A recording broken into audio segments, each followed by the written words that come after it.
Ready? Okay. Hi, everybody. Welcome to our Autism BC Talk. Today, we are pleased to have Ross Chilton from CLBC here with us. Ross is the Chief Executive Officer of Community Living BC since 2019 and is a long-time leader in British Columbia's community living sector with extensive experience advancing inclusion in social service agencies and on sector boards. Ross is also a parent of an adult son with developmental disabilities. Hi, Ross. Welcome to our Autism BC Talk on autistic adulting today. Oh, thanks for inviting me. It's great to have a chance to connect with so many individuals and families and hopefully answer some of the questions that your families have put forward. Thank you. So the first question I have for you is, as a parent of a child on the spectrum yourself, what are the biggest challenges individuals with autism and their families are struggling with right now? Great question. And you think about this time last year and when the first cases, presumptive cases of COVID were entering British Columbia, and we had no idea what the year ahead was going to look like for us. And I think for most families, I know ours is included, when you have a family member with a disability, things typically are just a little bit harder anyway, right? Just in your average kind of day-to-day life. With the arrival of COVID and all the complexities that has represented in terms of just things like the services that are available and how those services can be provided, what's available in the community and what's closed down. And so what we've seen when I look at it, all families have found this to be a very challenging time. I have a son, as you say, who's 27 with autism, but I also have a daughter who's 22 and she does not have autism, but she's found it hard too. It's like it's been hard on everybody.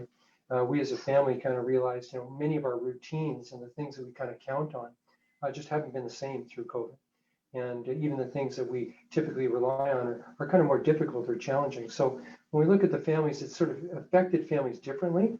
I think Dr. Henry says it well when she says, we're all in the same storm, but we're not in the same boat. And so some families were in a kind of more fortunate position going into this and kind of as they've gone through it. Others, it's been more challenging. And so it's really been quite a range. But I think that the lack of predictability, the uncertainty, not knowing when it's going to be over, right? It's I remember in the early days, my son, and he'll still ask from time to time, it's sort of like, when is this going to be over? When are things going to go back to normal? And the hard part as a parent is I can't say, well, on September 30th, don't worry, everything's going to be back to normal. Because even if we're all vaccinated by then, we won't be back to normal. There's still going to be some things that are kind of out of sync. So I think that lack of predictability has been really hard. We know that for the people that we're involved with, that we provide funding for their services, the employment levels have significantly decreased. So we had over 5,000 people that we're involved with reporting income every year. And we figure about 47% of them have lost their jobs. And you can imagine that's not just an impact on them economically, but socially as well. It's an important thing to do. So that's why, as part of the economic recovery for the province, we're going to be investing $10 million in getting those people back to work because we know how important work is to people with disabilities. But also, I think it was very confusing in the early stages of the pandemic because there's messages to stay home, and that's really hard to explain. Right? Why do I need to stay home? I often said if COVID was something you could see floating in the air and you could kind of avoid it, that would have been easier. But this thing that you can't see, you can't taste, you can't smell it, is out there. We don't know where it is, and it's affecting us. And you think, for any of us that's been stressful. For someone with autism to understand that and understand why that means they can't do the things that they want to do has been a real challenge. And so the stress levels have been pretty high.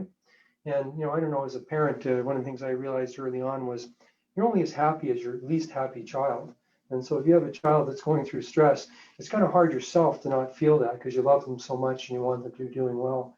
And so I think I see a lot of parents kind of carrying that as well, just the pressure of watching your son or daughter struggle, not being able to explain when it's going to be over, or when they're going to be able to get back to normal.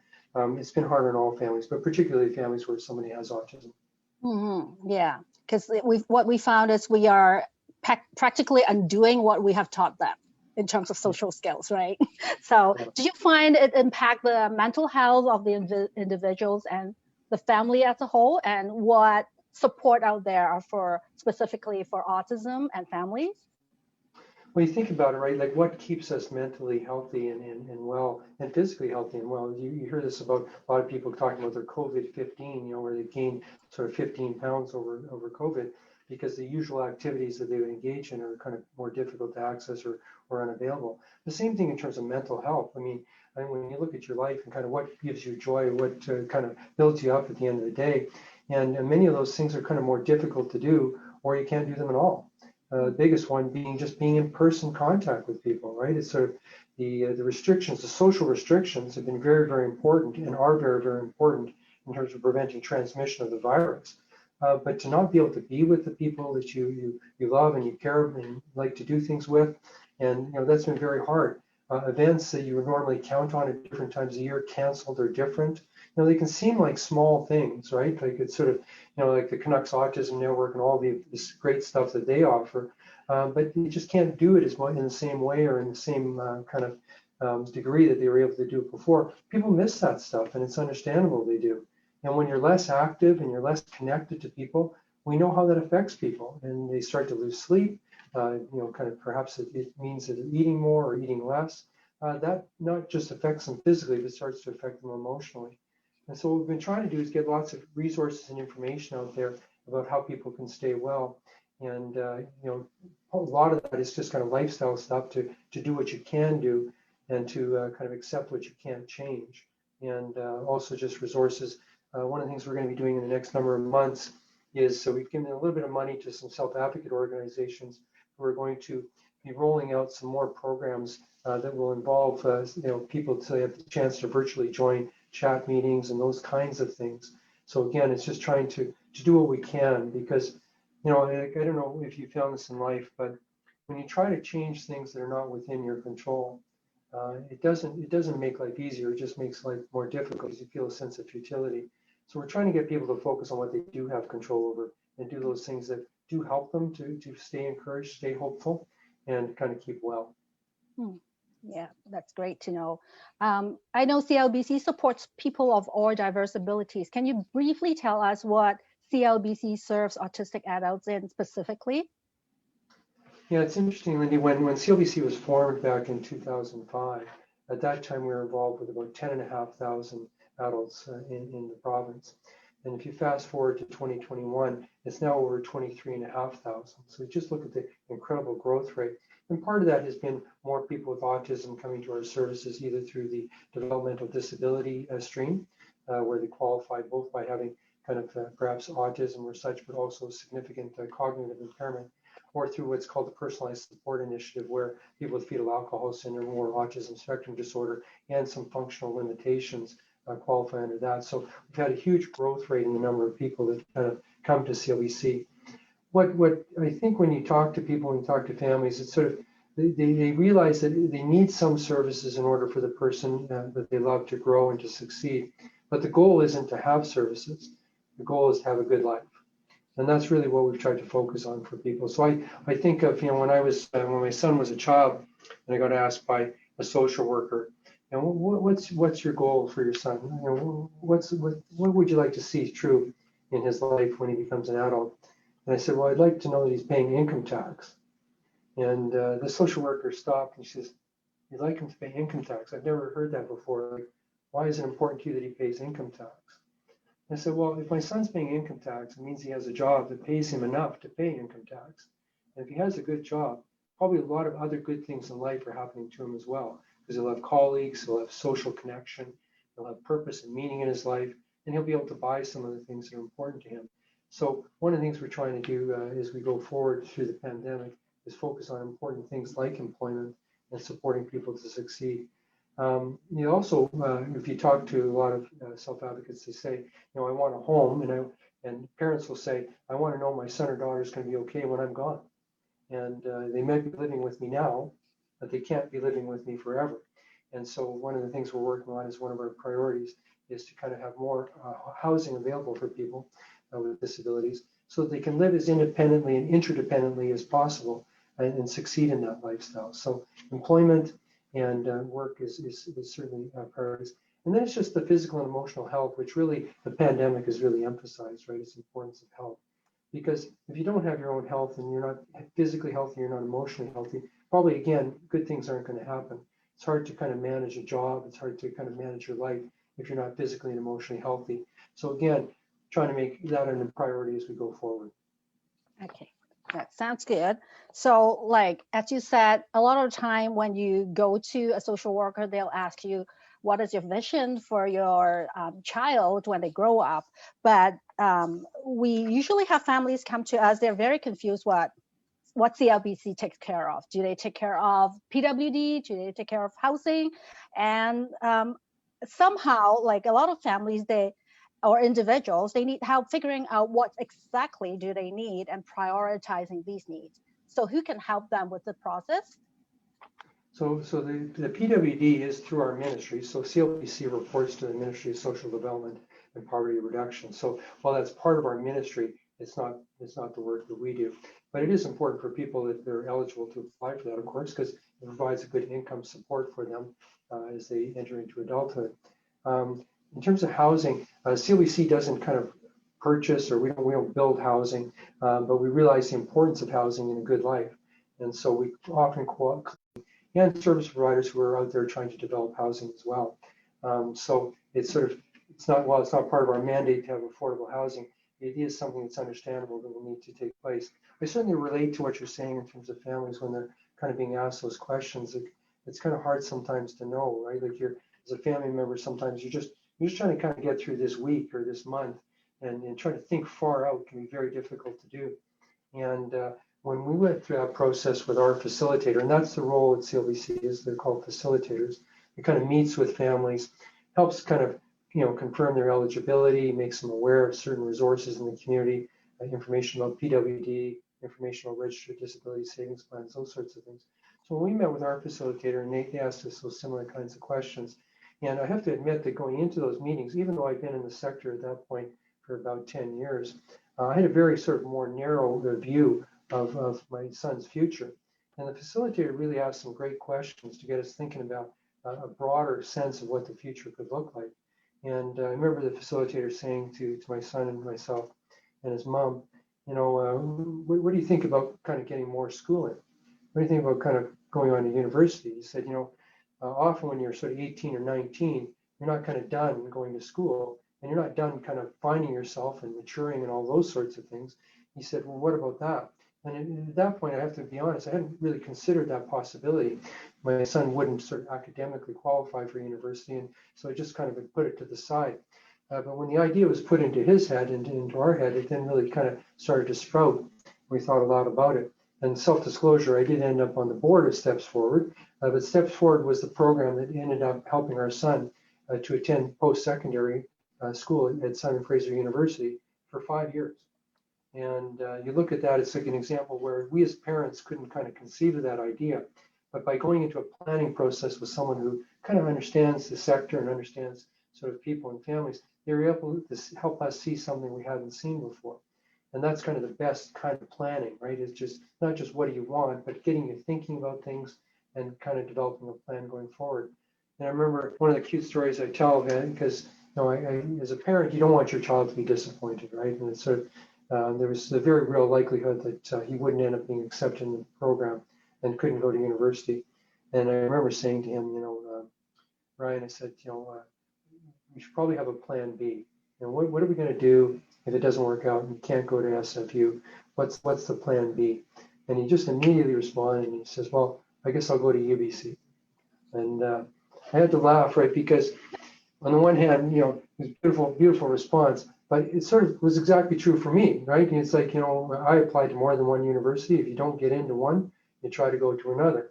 And it was lovely that was his idea of the future, that he wasn't going to be dissuaded that if he just didn't get into SFU, that meant it was over, it was done. Really, it was about kind of trying to find the pathway forward. And if that was going to be UBC instead of SFU, then so be it. But definitely what I would encourage, and I think it'd be useful for us to, on a future call, for us to have one of our facilitators describe sort of the process of working with families when they come to us. But that planning process is super important. The only thing I'd say to parents is remain, as we try to, remain open to things that you couldn't have imagined. because, if you look at when you were 19 years old, and if someone said to you, the decisions you make in the next couple of weeks, like that's going to be it, right? Like that's going to determine your future forever. So think wisely, because you better get it right. It wouldn't have been a fair thing to do to us, because at 19, you're still growing and developing. You're still trying to figure out what you want your life to be like. And so, again, when someone plans, they may come up with, this is what I think I want to do. But it's okay if when they're 21 or 22, they change their mind and want to go a different direction. We all do. And I think, just because you have autism doesn't mean you can't change your mind. Doesn't mean you can't try something out and decide you prefer something else. I started out university in communications. Well, I didn't graduate in communications, but that's what I started out in. I ended up graduating in psychology. Well, shouldn't that be the way? So it's sort of, I think that the best thing, because I know transition is one of the hardest points for families, because they go through the world of the education system, being there from grade, kindergarten to sometimes like a 13th year. And it's really hard to make that transition to adult life. But our facilitators are there to kind of support the families, to work with them, and to kind of help them over the number of years make that transition into the world of being an adult. Yeah, so you mentioned the facilitator will be the first point of contact if you transition from MCFD to CLBC. But what if you don't really have a diagnosis when you were young and you get it later in your life after 19? And like, what do you do? Like, who do you contact in CLBC to see if they can support you? Yes. Well, it's still a facilitator, so it's reaching out to the local office of CLBC and hooking in with the facilitators. And that's not uncommon, Lindy. In fact, some of the people that enter into CLBC services, if you can believe it, only do so when their parents become of an age where they can no longer support them. There's many families out there that really, their son or daughter never got diagnosed, never really formally got supported. The family just sort of took care of their family member. And on the one hand, you got to kind of admire that, just the amazing work. And usually it's the work of mothers, I got to admit, right? Mothers still carry the majority of the lifting that has to be done in this area. But there's lots of great fathers out there. I try to be one of them most of the time. But some of them don't come into our services till later in life, sometimes not even until they're in their 50s. And it really doesn't matter. It's just about kind of, yes, we have to have sort of an eligibility criteria and making sure that the person qualifies for our services. But once qualified, it doesn't matter if they're entering in as a 25-year-old or a 30-year-old. That's the point at which to start to plan and look for that future. So it's not age dependent. You can't kind of reach a point where it's too late. If the diagnosis was there and the condition existed prior to turning into adulthood, that's what qualifies the person. And certainly for autism, it's sort of confirmation of their condition and also sort of the functional needs of the person. Right, totally. But a lot of families found that they have a hard time finding the right match of service providers for autism. Like, unlike schools, school has special designated SEA for autism, but it doesn't seem that adult services like through CLBC, you have that designated support worker. So what can family do to make sure that individuals get the right match of support and the programs? Yeah, well, fit is you're quite right, is essential, right? Is fit not just of the support worker that will be working with your son or daughter, but the agency itself. And so one of the things that we do when we have confirmed eligibility, and then we reach the point where, okay, we have some funding for you as a family to pursue for this kind of support, is we encourage them to contact a number of agencies. We'll give them the names of a few agencies that they can go and meet with those agencies and basically kind of nicely interview them. Right? What is their approach? How do they recruit their employees? What kind of services would they see being able to provide? And I think that fit is essential. The most important one, of course, is between the person, as you said, that SEA is when they're a child, or that support worker when they're adult, is that person and how they're going to work with your son or daughter. And you'll find, it's not something to take personally, is that not everybody works well together. And a support worker that might be great with this person may not be great for that person, but it is designed to be person-centered services. So you do want to make sure that not only do you feel a comfort level with the agency and that it's a good agency, it's well run, it's well supported, but the support worker in particular is a good match for your son or daughter. And if they're not, isn't it better to kind of acknowledge that earlier rather than later and just say, I'm sure you're a great support worker, it just doesn't seem to be a great match with my son or daughter, and to try somebody different. And there's no harm in that. The only caution I would say is that, even before COVID, it is a sector that's hard to recruit and retain workers. It's just, we had a recruitment and retention challenge prior to COVID. That hasn't gotten better, of course, during COVID. And so it can be a challenge to find people. But the agencies, I find, are very, very responsive. They want it to be a good match. They want the person to succeed in their work with your son or daughter. So just kind of about getting to meet them. You can just even agree that you'd like to meet the person to see if it's a good fit before you agree that that's the person that's going to support your son or daughter ongoing.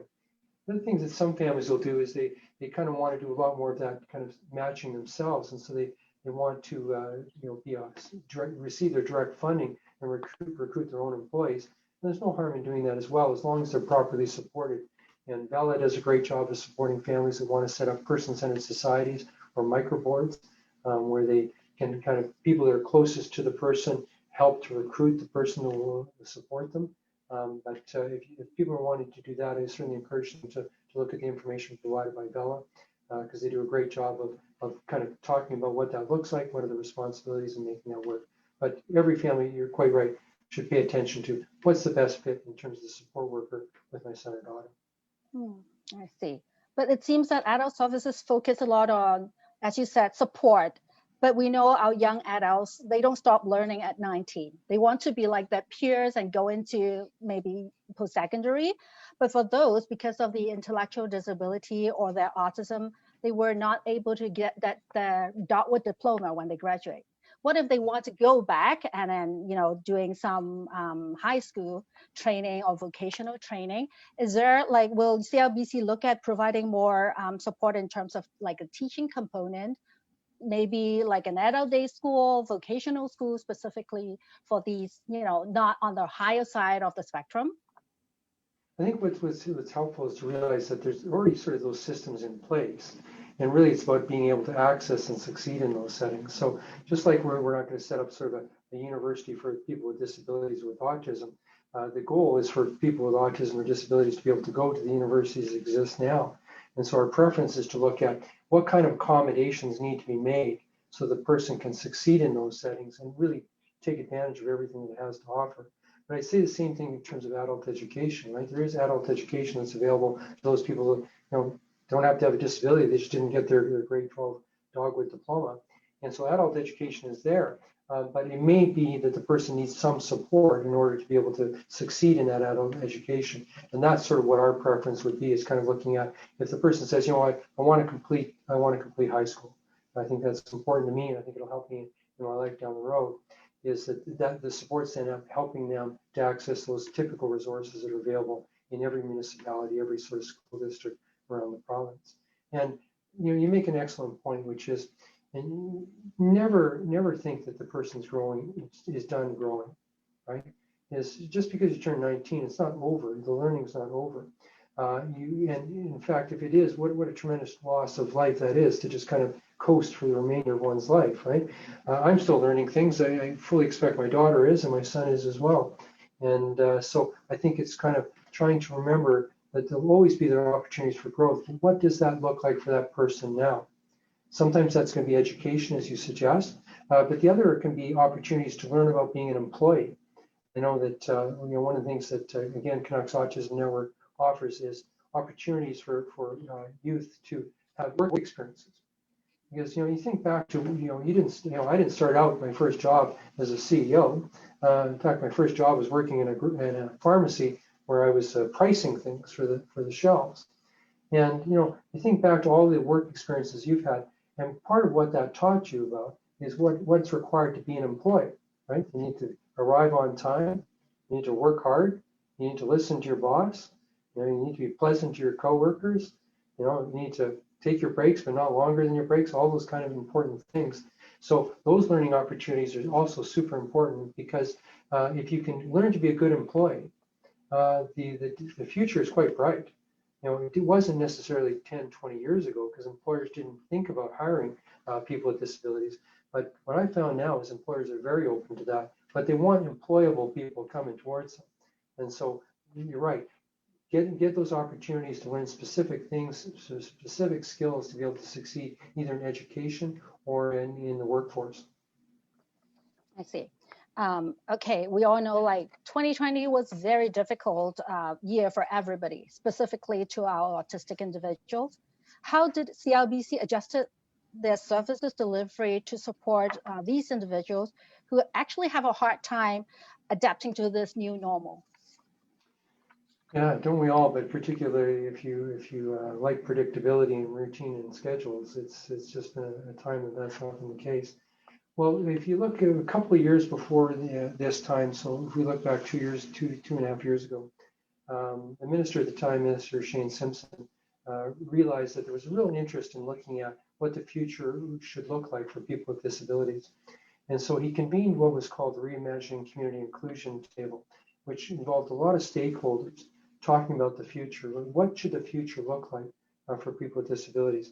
And there's just some great input that went into that, a real thinking about kind of not just kind of what services do we need, or how do I apply for PWD, but what kind of life should people with disabilities have?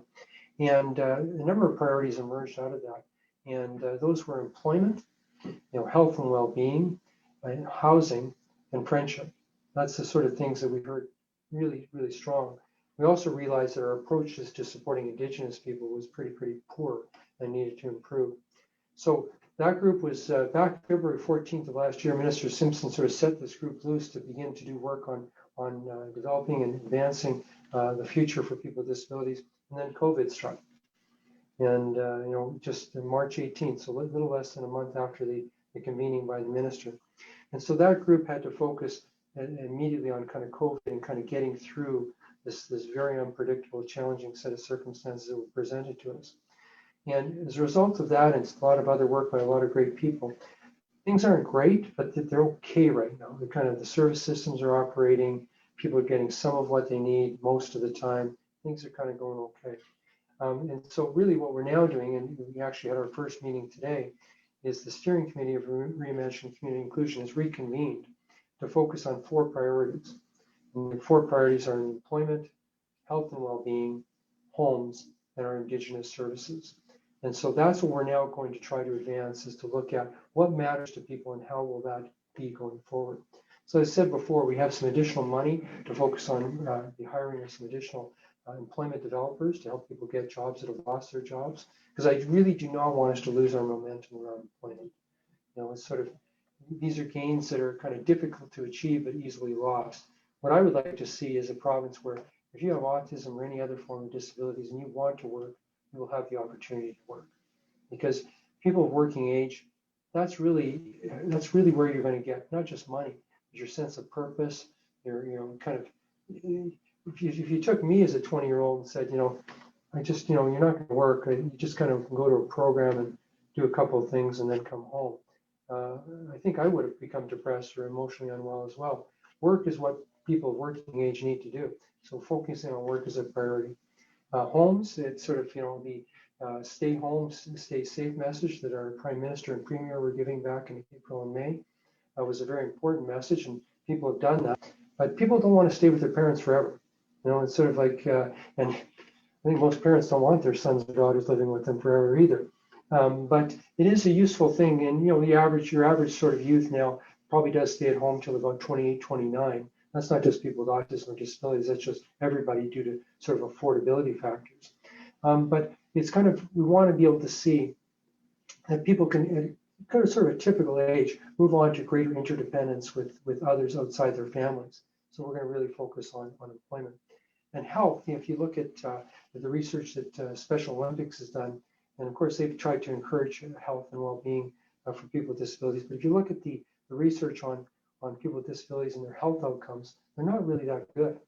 You'd be sort of surprised at some of the statistics. And that's both in their access to healthcare, but also the use of healthcare and their overall health. And that's again something that's got to change. I think that the health of someone with autism or a disability should be the same as somebody without, and physical health and emotional health.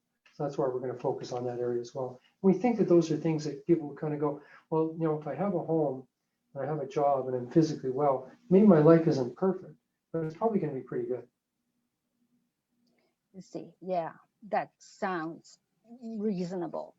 But what about for individuals who are not eligible for CLBC services, but they still need a lot of support in their daily lives?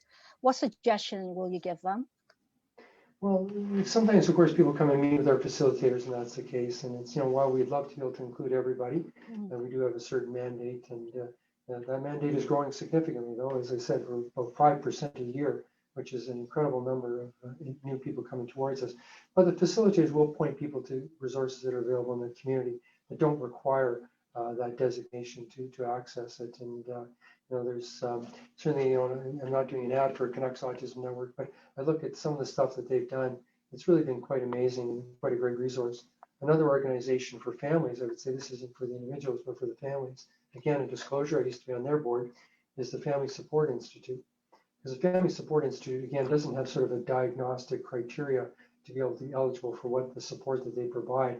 And they're a fabulous organization available across the province, provide parent-to-parent support, and they often will provide information to parents about kind of the resources that are available again in the community. And also sometimes parents need to connect up with other parents. I think that one of the things that was very useful for me when our son was sort of in his early teen years was connecting with other families that were in similar circumstances to us, because those families could share their sort of knowledge with us, even around very basic things.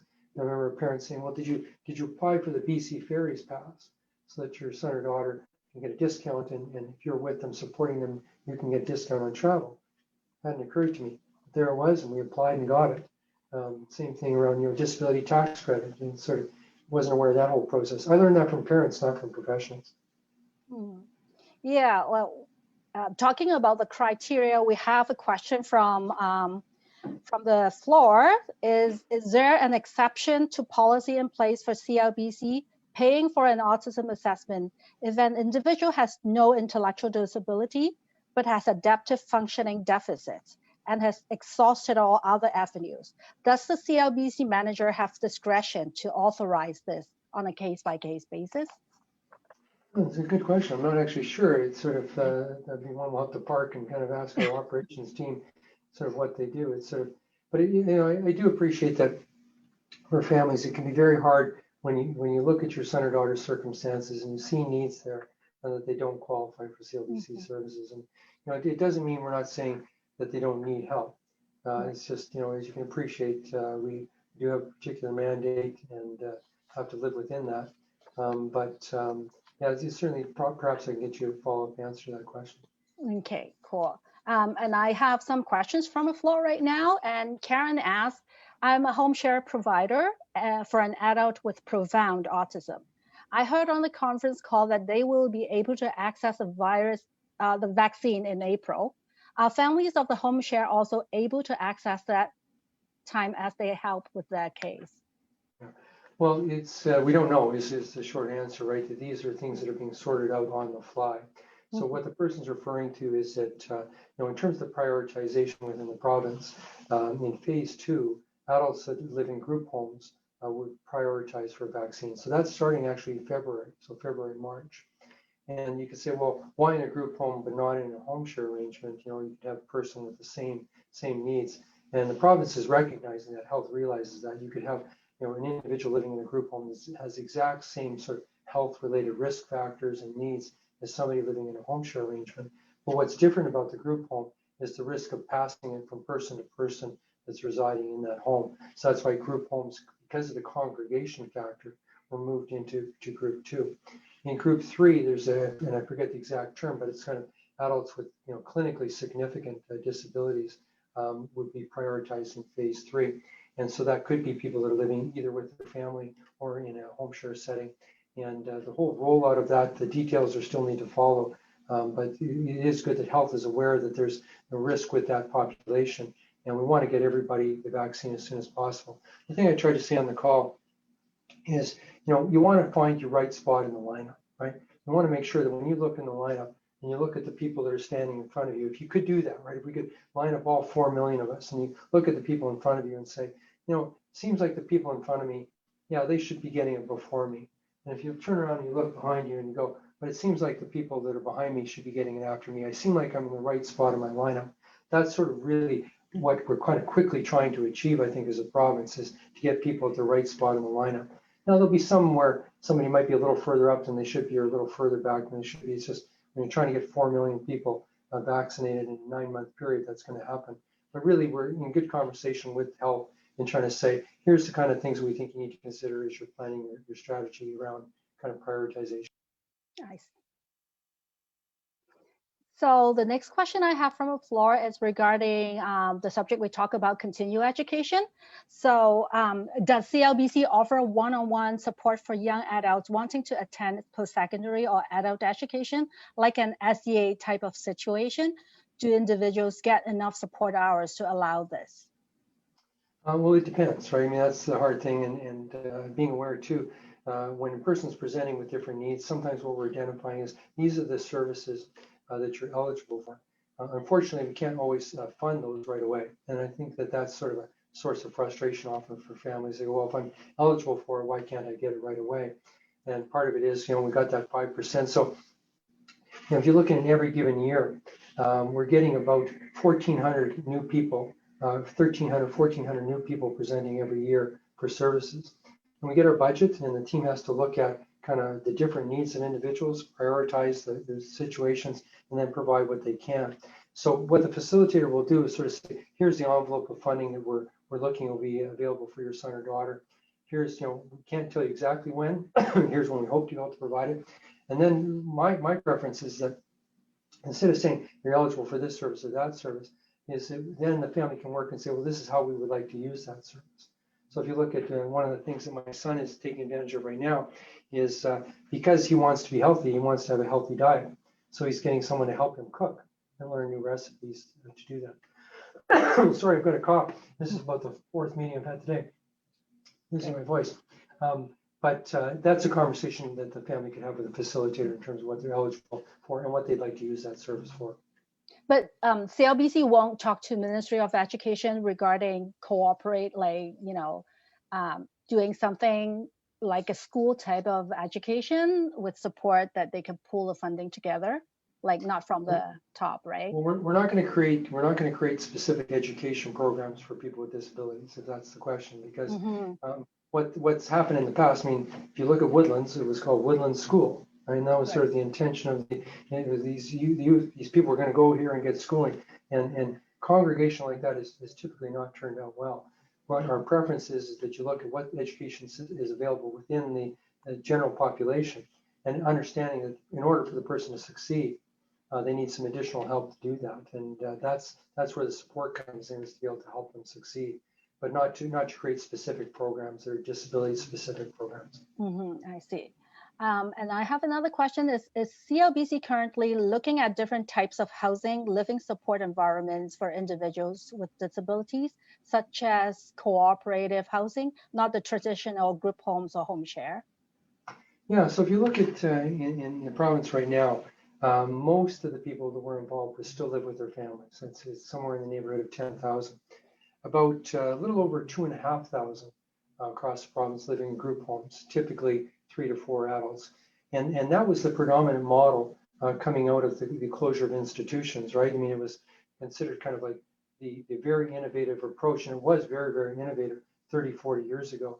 You can imagine if you look back at the films where they were taking people out of these large institutions where people were really quite neglected and didn't do well at all, and moved them into 3 or 4 person homes in the community.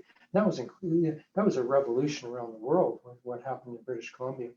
But that number really hasn't gone up much or gone down much. It's stayed about the same. More people live in home sharing. One of your people asked about home sharing. So a little over 4,000 individuals live in home share environment, which tends to be more individualized because ideally it's the one person living with a couple or family. And it's quite a natural environment, right? These are situations where you're living together, vacationing together, just living together. And so that's a big source of the model.